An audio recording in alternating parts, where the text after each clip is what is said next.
Disclaimer: please note that I am not an ustad, a scholar, or someone deemed knowledgeable, but rather I'm an average person wanting to spread whatever I find beneficial in life. Thank you.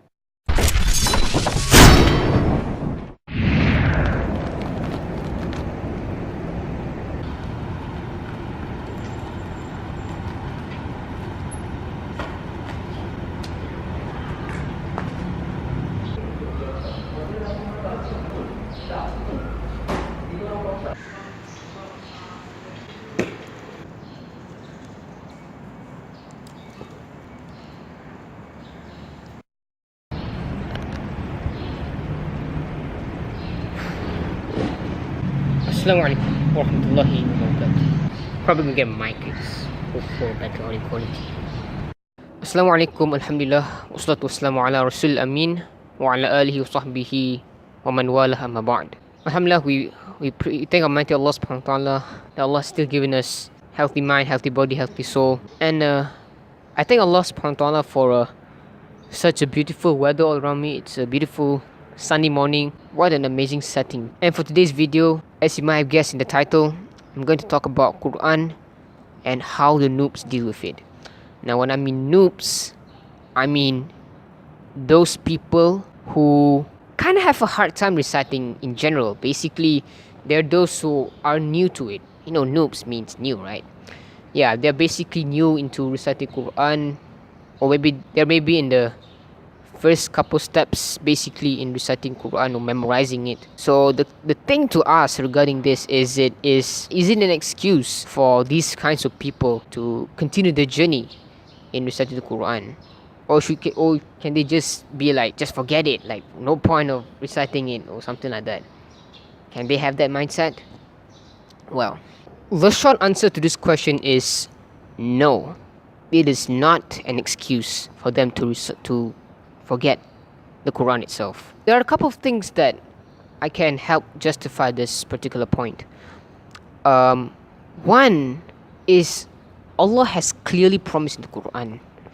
In Surah Qamar, the ayat goes as follows: وَلَقَدْ يَسَّرْنَا الْقُرْآنَ لِلذِّكْرِ. And indeed, we have made the Quran easy to be remembered. Which basically means that Allah has made Quran so easy for our tongue to recite the Quran. So it's clear enough, it cannot be an excuse for the noobs to continue on or carrying on reciting or memorizing the Quran. The second point that I want to bring is there's basically a hadith which was collected by Bukhari and Muslim, narrated by Aisha radiallahu anha, which states that those who have the proficiency in reciting the Quran, they will be among the scribes, i.e. the angels who are honorable and obedient. And in another part of the hadith, Rasulullah SAW mentioned, وَالَّذِي يَقْرَأُ الْقُرْآنِ وَيَتَتَعْتَعُ فِيهِ وَهُوَ عَلَيْهِ شَاقٌ لَهُ أَجْرٌ. And he who recites the Quran with difficulty and yet tried his best to recite it in the best way possible, he will have double reward. MashaAllah. Now if you look at an explanation in a book called Fadail al-A'mal, which was by Shaykh al-Hadith Maulana Muhammad Zakaria rahmatullahi alayh, and his explanation regarding hadith that was related to this topic was that the phrase double reward basically means that those who recited Quran with difficulty will attain two rewards, in which one of them is the reward for reciting it, which is pretty obvious because in another hadith Rasulullah said that every single letter recited in the Quran you get 10 rewards. That's pretty obvious, right? And the other reward mentioned in the explanation is that it's the reward because of you trying his best to recite the Quran. However, this doesn't necessarily mean that those who are struggling to recite the Quran will receive more rewards than those who are proficient in reciting the Quran. No. Because logically, those who are expert, those who are proficient, they already have the experience, especially when it comes to the hufaz, basically. Like, they repeat every single words in the Quran. Of course, that clearly means a lot more rewards they attain. In fact, these kinds of people will get to be among the types of angels who are honorable and obedient, as mentioned in the hadith. But in that context, those who are struggling in reciting the Quran, they will obtain a separate reward.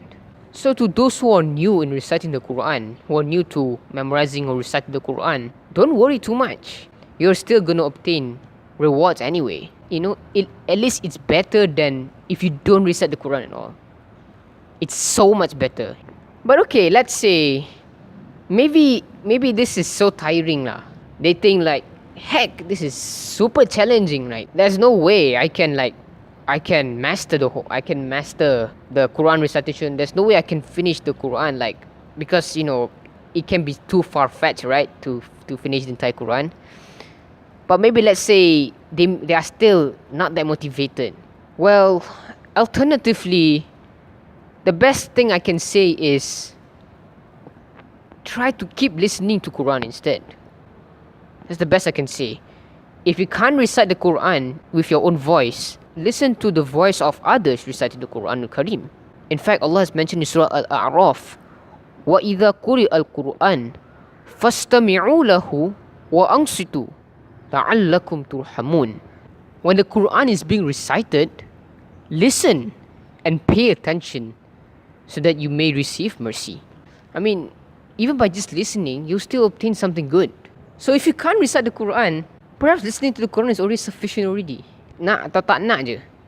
Just a matter of whether we want to listen to Quran or not, is all up to us. It should be easy these days to find some Quranic audio these days. It's just a matter of clicks away. You go to YouTube and you can already get access to them already. Thus, this brings us back to the point that we must not give ourselves an excuse to recite the Quran. If you cannot recite, listen to the Quran. But brothers and sisters, perhaps if you want to feel inspired to carry on reciting the Quran or memorizing it as a noob, may I suggest you to surf on the internet or something, go to Google and try to check out websites that talk about experiences of a 50ish or 60ish year old guy or something who managed to finish the Quran. Start from a person who cannot recite Alif Bata or something, but yet after years of putting effort into the Quran, they still can do it. So basically, it all boils down to whether we want to do it or not. Even I started as a noob, and it should be the same for everyone. It's the niyyah basically. If the niyyah is good, inshallah we'll get a reward out of it. Based on the hadith, إِنَّمَا الْأَعْمَالُ بِالنِّيَّاتِ وَإِنَّمَا لِكُلِّ امْرِئٍ مَّا نَوَى. So to sum things up, it is indeed clear that you should never ever give yourself an excuse to not recite or memorize the Quran. If you can't do something you can't recite or you can't memorize, listening is enough. I think that's pretty much it that I can share for today's video. I really hope you gain some benefit out of this video, especially for those who want to start the journey into the Quranic experience. If you do, I pray to Allah subhanahu wa ta'ala so that Allah will help you with the journey to complete the Quran or complete the whole 30 juzu of Quran memorization one day, inshallah. If you like this video, don't forget to drop a like, and if you can, try to share this to your family, to your friends, etc. Why not? And also, don't forget to subscribe to my channel for more videos as beneficial as this, inshallah. And as always, don't forget to stay positive. Assalamu alaikum warahmatullah. Allahu a'lam.